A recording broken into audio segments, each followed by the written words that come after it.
And I think, I fully appreciate that emotions were running very high around that time.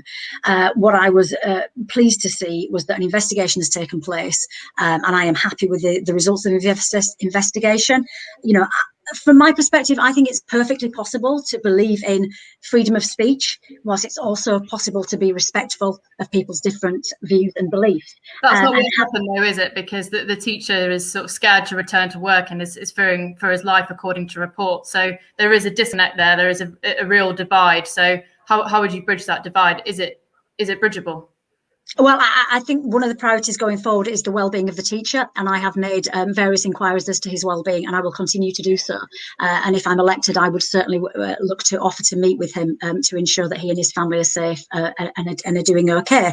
I think what we've got to be really clear about is, we've got to have the right to freedom of speech, but we should also be really sensitive to, other people's feelings and opinions, and that's how I feel about life generally. Well, I think you just heard it. That was as clear as mud. My position is this: I wasn't here. If I had been, I don't believe that it would have happened. Because why do you say that? Why do you say that?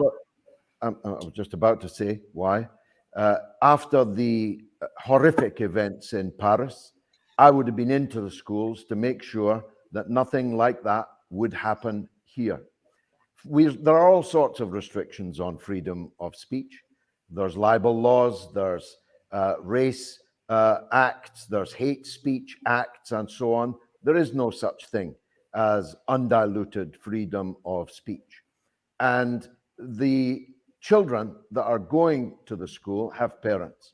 Those parents have rights, or ought to, over what is taught on the curriculum in their schools.